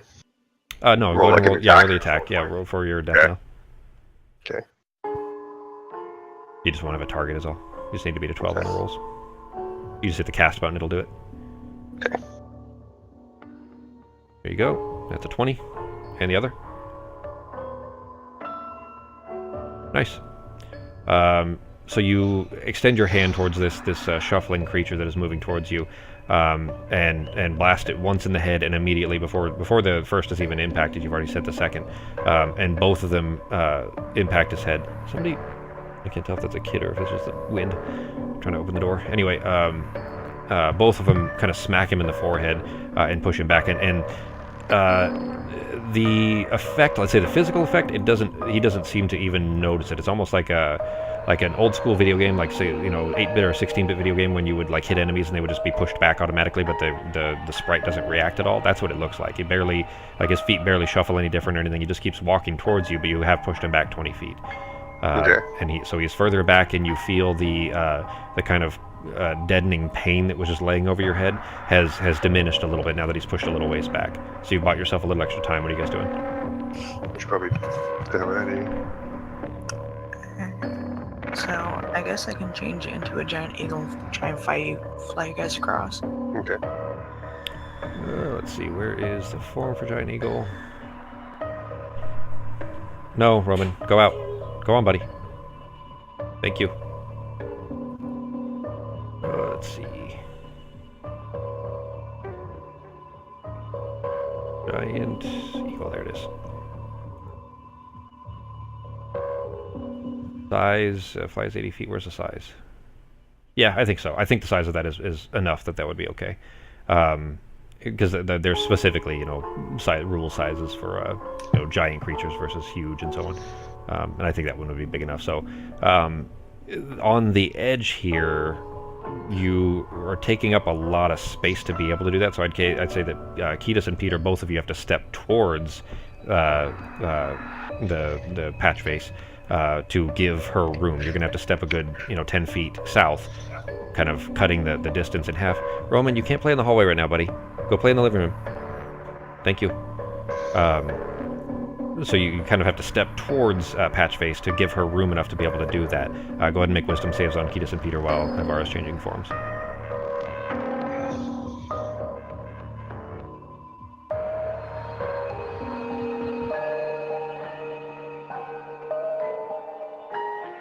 Better.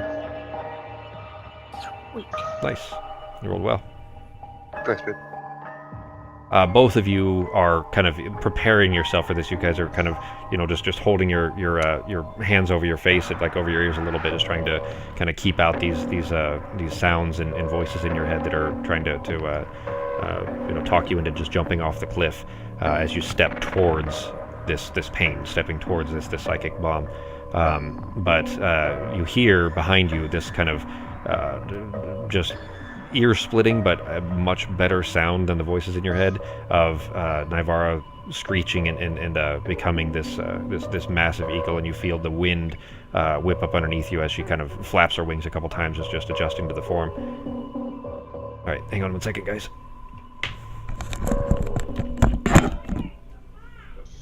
You guys can't play in the hallway right now.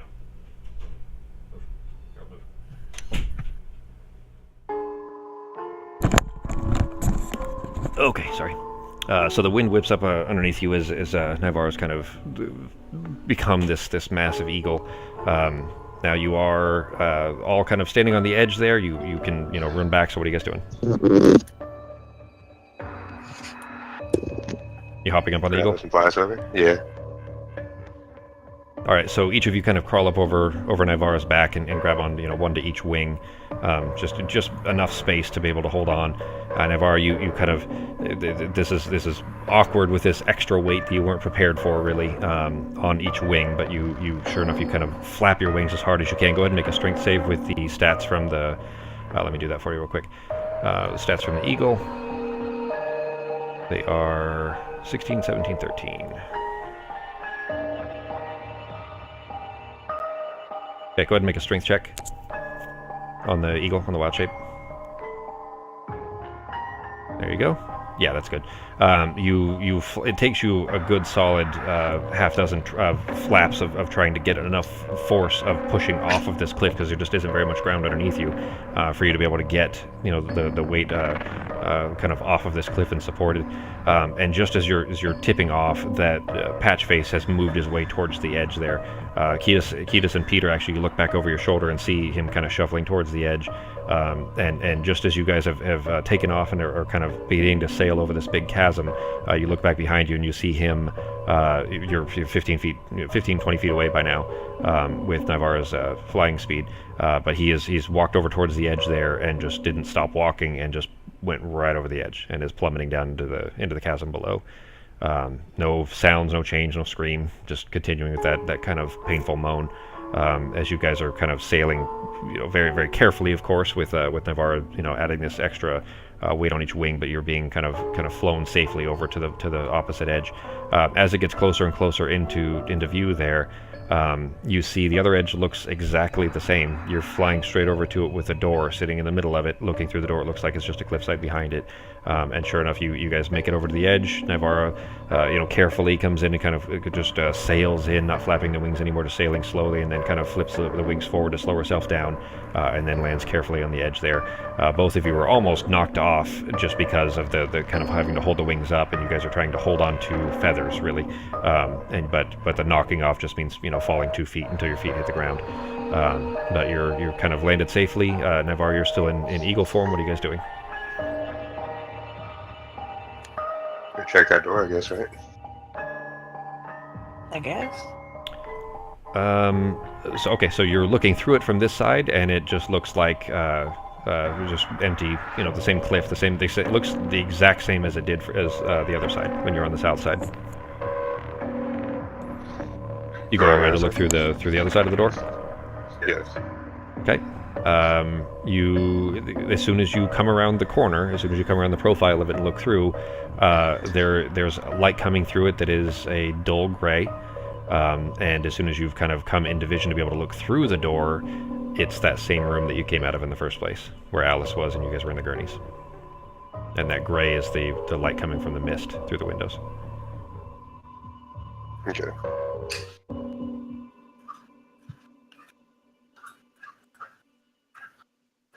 Well, I could try like flying down into the hole and seeing what's at the bottom. okay. Unless I'm too big. You're still hearing distance. If you guys just kind of sit there silently and listen in the distance, you're still hearing echoes of Patchface's groaning coming from down below. No change. You didn't hear him splat into anything.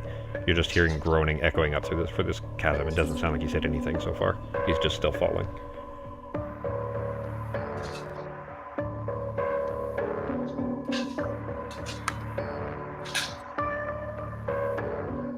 What about? I guess we couldn't see. How far down was it again? Okay. You can't see the bottom, and so far it doesn't sound like there is one, based on Patchface falling. But you hear him though. Mm-hmm. Can I chuck my dancing lights and push it out the maximum 120 feet down below, just to see if we could see something? You send it out and you watch it as it goes down and down and down, and this is over the span of about 6 seconds as it takes to kind of follow out that maximum distance. These glowing orbs that are just shedding light in all directions, and all the way down until it gets to its maximum distance. You keep sending it through, hoping to just get a little bit further, and each one snips out one by one by one. So it's made it its maximum distance and then disappeared because they've gone too far, and still you didn't see anything other than just this falling chasm and infinite blackness.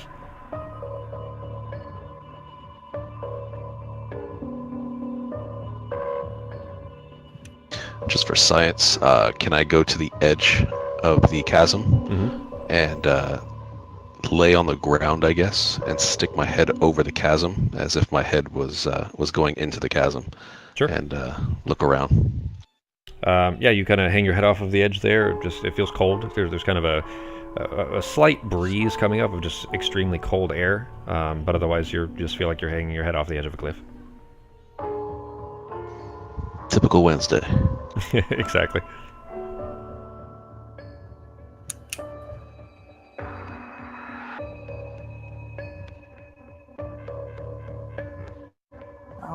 We can either go back to the room we woke up in or try flying down there. I said maybe give it a flight just to see what's going on. Do a little hawk reconnaissance. Right. Probably. Yeah, give it a shot. So, I mean, logistically, you can't fly straight down, of course, because they would fall off. But you could kind of carefully, aim down and glide your way just in big circles, kind of like circling the drain kind of a motion, basically, to make yourself down. Is that what you're going to try to do? Yeah. Okay. All right. So Peter and Ketis, you guys hop back on Navarra's wings. She makes a loud cawing sound. It echoes down through the cavern as you guys kind of hop off the edge and begin to sail down a little ways. Going what's their flight speed? I think it was like 60 or 80 or something. I'm actually not sure. There it is. It is flight speed is 80. Yeah. Walking speed's only 10, but flight speed is 80. Just wind just whipping at your guys' faces as she's kind of sailing through this open cold space, just down as fast as she can possibly take you, and just keep going and going. And it's been a solid minute so far, and there's still just empty blackness. It just seems to keep going.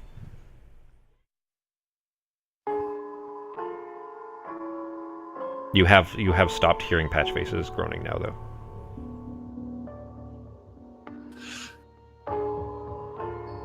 Alright. I can check out the room. I guess. I'm trying to fly back up. It's up to you guys. No, doesn't seem like there's gonna be much down there, so. Yeah, I think this might be dead for now. Dead space. Go ahead and roll. You're trying to fly back up on Navarra? Yeah. Roll a strength check with disadvantage.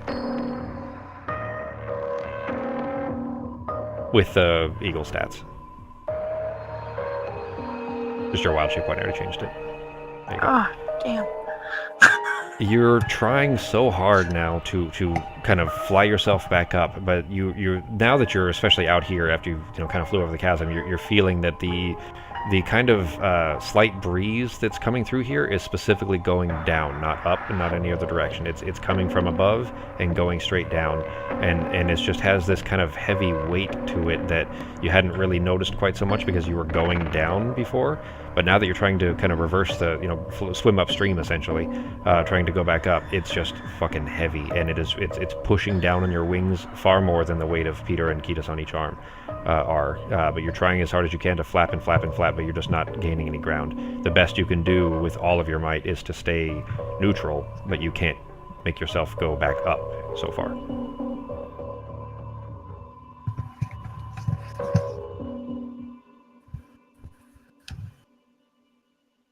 Just fucking dive. Let's go for it. See what's at the bottom. Alright.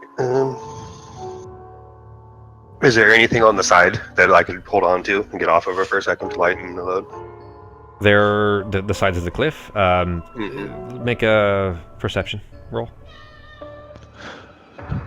Also, while he's doing that, I'm going to kind of prepare a prestidigitation for a small gust of wind, puff of wind, to see if I can give us an updraft. Okay. Prestidigitation specifically can't have that kind of an impact. I mean, it's intended for small things, like if you were pushing away, maybe a small bird or like a butterfly or something like that, sure, but having a significant impact is probably not going to be, nothing against doing it, of course, it just probably won't be, it wouldn't be enough to give her advantage or anything like that, so. Gotcha, it'll just be a puff to ruffle the feathers a little bit, and that's yeah, exactly, it. Yeah, it's really more intended for small things like snuffing out a candle or stuff, that kind of stuff, but it's not really intended for having a major mechanical impact, since it is just a cantrip. There are other spells like Gust of Wind that do exactly that, and that's specifically where the cantrips can't overpower. You couldn't use Prestidigitation to replace Gust of Wind, because Gust of Wind would require a spell slot. It is a higher level spell, requires more training, etc. But yeah, it's the same idea. It's just a matter of the amount of impact it could possibly have.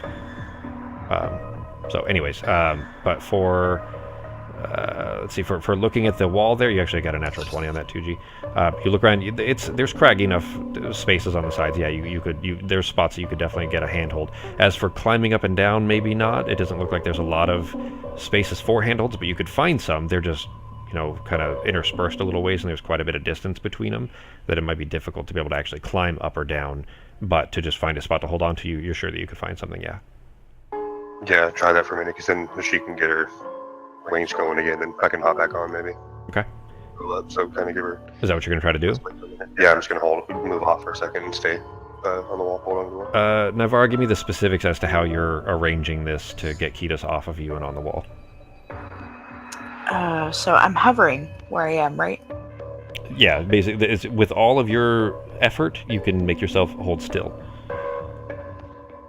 So you're flapping your wings as hard as you can, and the best you can do is hold yourself in place without being able to go up. Alright, and he's holding on, like, at my wing base? Yeah, exactly. Well, so next to your torso, next to the body of the bird, you have one on each arm, one on each wing, basically. Okay, then I guess just try to get as close as I can. I mean, my wings are probably pretty big. He might have to, like, roll down my wing to the wall. Well, and you see, the difficulty of that too, of course, and that means that wing is not flapping while he's doing that, which is going to cause you to plummet. Here, I'll see if I can just... Can you try to jump or something? Yeah. Is that the idea? Yeah. Okay. Go ahead and so we'll do it this way. I will say that Navarra make another strength check and just beat a 10. And Kiedis, go ahead and make a... Okay. Well, the 10's okay. Barely. Kiedis, make a acrobatics check with disadvantage. That's a very strange and awkward called shot because you're being pushed up and down with each wing flap. So you're having to kind of time it perfectly. It's a good roll.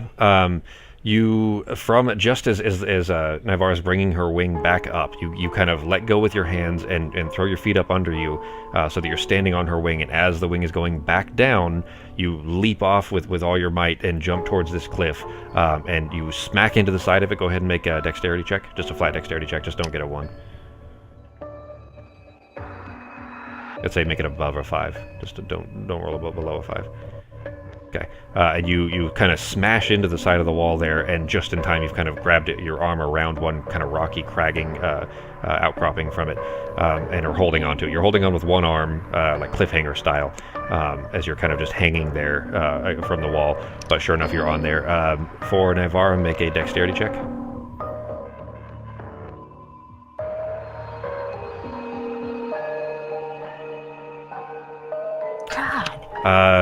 That change in weight is disastrous because all of a sudden you don't have weight on one wing, but you do have it on the other, and you start to spiral out of control, spinning just in place, and are very, very dangerously close to smashing into the wall as you kind of spin out of control. Make a, we'll call it a con save.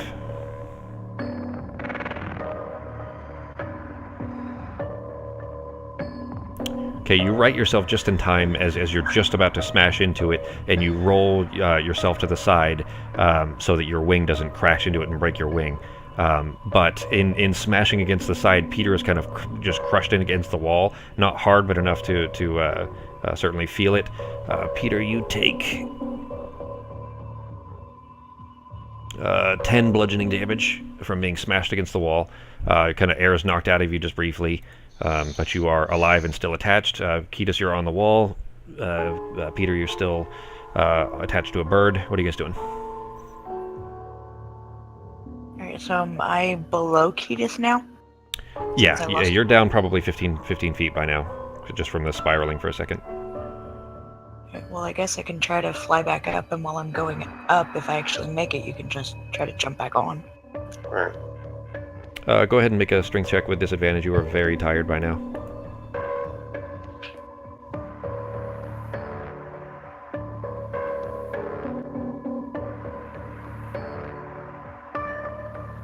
Ooh. That disadvantage factor, you had a 16. you're trying everything you can, and he's still 15 feet above you. You're flapping and flapping and flapping, and you just can't get yourself lifted.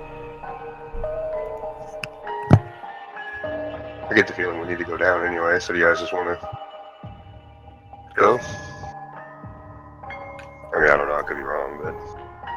Talking about base jumping? Yep. Without a suit or anything? Face first, man.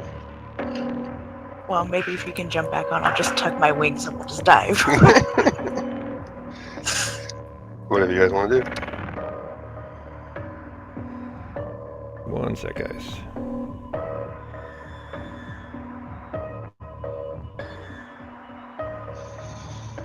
Work kept calling, so I had to log in to take a look at this, so give me 1 sec.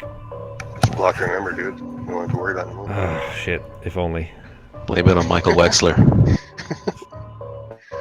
Wexler's been gone a long time. I know. I've been watching the shows. Is he, like, I only remember there was that one. Was there another, like, follow-up or anything? Yeah, there's 3 of them. Is it really? Yeah, he's a very popular character. Wow. Well, I mean, he was always a nice guy, so maybe we can turn that into something. All right. Okay, so what's the plan? What are you guys doing? I think you might be right, Ketis. This might be a dive situation. Tuck and roll. So you're shouting that over wing flaps into the blackness there? Prior to that, can I take my fork of gluttony, my glutton's fork, and I'd like to eat one of Navarre's feathers. Sure. What is it, 2d6, I think? I click on the fork and it doesn't give me any information. Click the little gray button to the right of it, not in your inventory, back down in your actions page. Once a day, you can tap this fork against any non-magical item that you can fit in your mouth. The item instantly becomes edible and tasty. Tapping the fork and eating the item takes 1 action. Eating the item will heal you for 2d6. 2d6. Yep. All right. So you yank a feather, and you know what? Just for fun, Navarre, you take 1 damage in your bird form from having a pinion pulled out. But just from your bird form, anyways. But you yank out that feather, kind of reach back, and very awkwardly holding on with one hand, holding that feather in that hand, reach into your pocket and pull out this fork, tap it against it, and start shoveling this stupid feather into your face, and heal yourself for 5 HPs. Those are shitty rolls. Pretty awful. Yeah, it's been a bad day for rolls. It has. At least you guys are still alive so far. There's a lot of things in here that could kill you. All right. So what's the plan then? You've done that. Now what are you guys doing? Are you gonna try to jump back on and whatever? You're just gonna jump off the cliff? Well, I don't know. We're all gonna go anyway. It might be easier if I don't hit you. I could make it worse if we all land on you or something at the same time when we get to the bottom. So maybe I'll do my own. Well, then I guess I'll just tuck my wings and dive. With Peter on your wing? Yeah, if he wants to stay there. What's the plan, Peter? I have no recourse. I have nowhere I can jump off to, right? I mean, you could look similarly for a space on the wall, but if you're going to fall anyways, I don't know that it would do you much good. Maybe I'll just center myself, if I could, on the back, and grab on with my fork. Go Luck Dragon style? Gonna go Luck Dragon style, you know? Alright, so you two, Ketis, what are you doing, I guess? Yeah, same thing. I'm just gonna jump down and try to tuck and roll as best I can. Okay. So you're not banging against the wall, hopefully?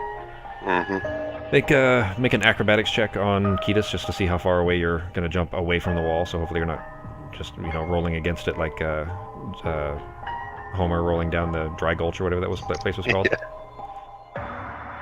That was a shitty roll. You rolled a 2. At least it wasn't a 1. But so you dive off of it and just begin to plummet straight into this darkness. You go plummeting straight past Navarra and Peter, who haven't begun to dive yet, and just go kind of sailing into this inky blackness as this wind is kind of blowing down over you. But you're just face first into this, and falling and falling and falling, and nothing's changing. You can still see the cliffside in front of you, but beyond that it's just empty blackness, and it's as if you're passing the same space over and over and over again almost. Like looking at the wall, you start to see that there's a pattern to it. It's not natural. It's like the place was copy and pasted over and over and over again with the exact same rocky outcropping that you were just holding on to a second ago, repeating itself every 30 feet or so. and you're just falling over and over and over through this exact same space over and over. Nivara and Peter, you begin to just kind of aim yourself down and fold your wings at your side and just begin to dive the way that an eagle would if it was trying to crash into water to pull a fish out of the water, that kind of thing. And dive through, and similarly, you're seeing what looks like a repeating pattern on the wall over and over and over again as it just goes on and on and on. And they're without seeing much reason to break your action and to just try to stop yourselves in any way, you just keep going, and you spend a solid minute just kind of falling through this, and then all of a sudden you feel the same kind of feeling that you felt when you passed through those walls. And you're right back in that first room, and again strapped to gurneys. All three of you roll a wisdom save.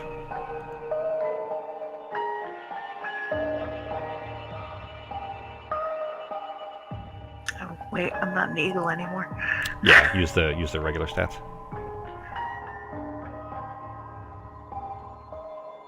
Okay.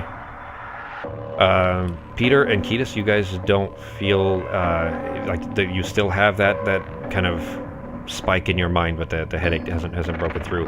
Nivara, this time for you, there is a voice ringing kind of distant bells of recognition in your mind, a voice that you've conversed with countless times over countless millennia, and this is what it says to you. And very specifically, that last word, there's a warmth to that last word. There's a feeling of that you recognize it as a nickname that has been used for you by someone specific, somebody that is still just kind of outside the barest horizon of what your memory will allow you to show you. And it's a word that means niece, and it's in a language that you no longer remember the name of. You don't remember any other words from it. You just remember that word means niece.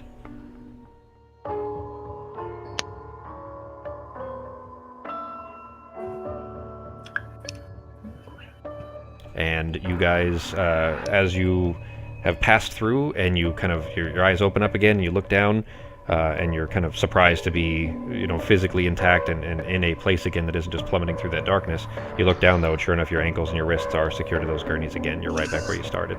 Except this time, instead of being in an otherwise empty room while someone, which was Alice, of course, comes around the corner, this time you all three hear a voice talking behind you. And Ketis, you immediately recognize this voice. Nivara and Peter, you've never heard this voice before, but you immediately know, all three of you know this, that this is a man that lies in every single word. It's an unassuming voice. It's a voice that seems friendly, really. It seems like you should be able to trust this person, but for some reason you immediately know that every single word is going to be an effort to deceive or trick or lie in some way or another. And the voice says, "Ah, yes, the honorable warrior, the hunter of the wild, the wizened arcanist, just classic. These are standard tales, aren't they? That a group of people who don't know each other at the right place at the right time discover something that leads them to the same objective. And as the tale continues, they become close friends, they rely on each other to achieve a much bigger goal than they set to accomplish, and by this time, this voice has begun to walk around in front of you. You guys were all strapped to these gurneys and you couldn't turn, but he's going to walk around in front of you, and it looks like a very plain, unassuming man. In fact, he's dressed like an old-style priest a little bit, that kind of conveys some amount of trust to it, but again, you just innately know that you should absolutely not trust this form. And he continues. He says, "It's expected that you'll defeat me if the stories of the bards sing in taverns are true. I must ask, though, doesn't it all seem a bit cliched, a bit forced? Dare I say maybe even a bit manufactured? It's too perfect, don't you think? The warrior, the hunter, the wizard, just a classic standard tale. Doesn't it seem a little fake to you guys?" Well, remember, you started all this in the beginning, though, so this was your little tale, so apparently you just didn't write it very good, did you? He kind of chuckles a little bit. He says, it's funny that you think that. I know you guys don't know what you're doing. You know not what you do. You've been tricked, and the best part is, you did it to yourselves, and you don't even remember. You're out of the loop, friends. That's probably true. He says, to be honest, I'm disappointed, Ketis. We had a deal. I offered you wealth, I offered you property, power, all the simple trappings of an important life and more. I offered you magic, secrets, revenge, a place by the river with lights on the water at night. You saw what happened to Jack when he reneged on our deal, and yet you still chose to betray me. Yeah, I did. And then looks like the person that we decided to work for instead might not be exactly nice either. So I guess I didn't do a very good job today. He kind of chuckles, and he's standing closest to you of the three, and he kind of reaches out and just pats you on the shoulder a little bit. He says, we all make mistakes. And you don't see this before it's already happened, but you feel something stab through your stomach. And you look down, and there's a knife in his hand that wasn't there just a moment before. In fact, his arm wasn't there a moment before. His arm was still at his side. The free arm, one's still on your shoulder. But just instantly, his hand is holding a knife that is now stabbed through your midsection and is pinning you to the gurney that you're strapped against, and you can't move. And you begin to feel your life draining out through that knife and into him, the same way that you were draining Patchface, for example, and all of the creatures that you sent through.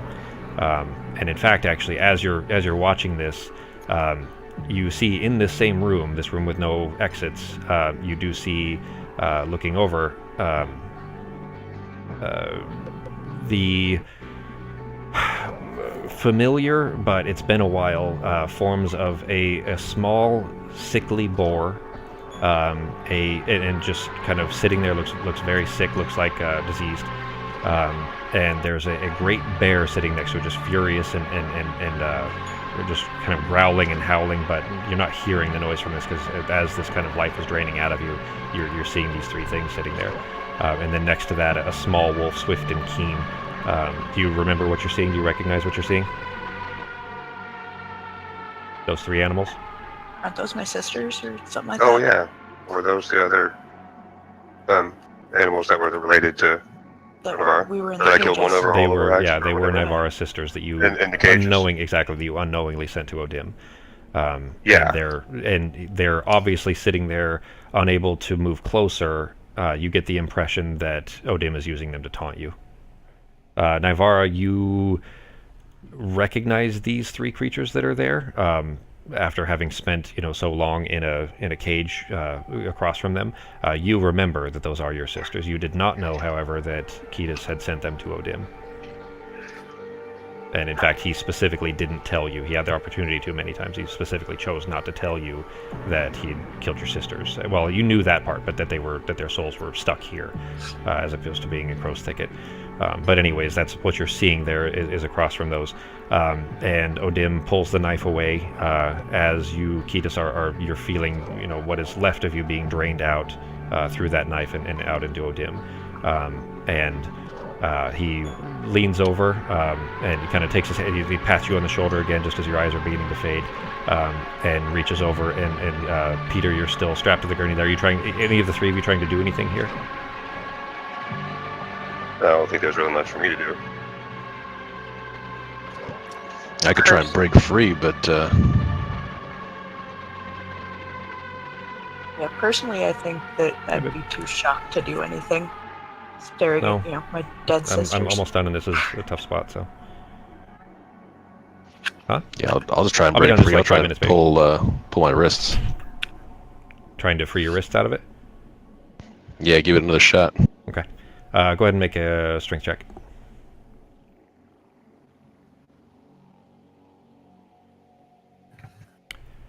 You're yanking at it, trying to get the cuff loose, and it's just not doing any good, and it's just not enough time to free it before he has turned towards you and plunged that same knife into your midsection.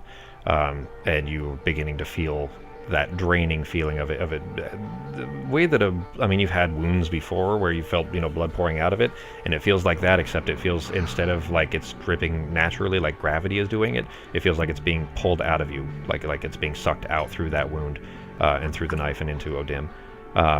And the both of you are kind of, as this fading is happening and your eyes are beginning to get heavy, you're feeling a tug in a different direction, of like something else is pulling you in a different direction. This time it's over to the right, towards Nivara.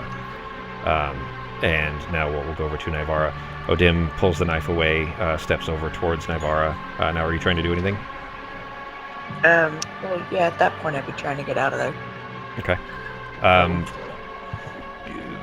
Go ahead and make a strength check as well. You don't have a lot of time, so I don't know that it's gonna matter unless you get maybe a natural 20. So close. But you're kind of seeing this. You just saw Kita stabbed in the stomach, and then Peter, and you're seeing them kind of beginning, like the life beginning to fade out of them as he's stepping towards you. And same thing, you feel that knife, you barely even see it. It just happens. The knife plunges in through your stomach, and you're beginning to fade out through it. And that similar tug that Ketis and Peter were both feeling, kind of pulling them towards you, you're feeling it pulling something from you, away from you, and down towards your belt. And as the kind of life force is being yanked out from you, some part of you, some part of your mind, some part of something at least, is being sucked towards the tome at your belt. And the three of you, as the life begins to fade, your eyes get heavy, you close your eyes, and you feel kind of similar to when you've been teleported before, when you're being kind of shot through space. You are yanked very violently and very roughly. Your spirits, for lack of a better term, are yanked into that tome at your belt. And you don't really see much of anything, just a kind of the world is flattened out. You're kind of spaghettified, like being pulled into a black hole as you get yanked towards that. And as soon as you get through that, for lack of a better term, you're being yanked through just endless hallways of massive bookshelves that are extending out in all directions. There's just everywhere, just books and books and books and books and books, until you kind of are just barreling through this place at an insane speed, and then all of a sudden just stop.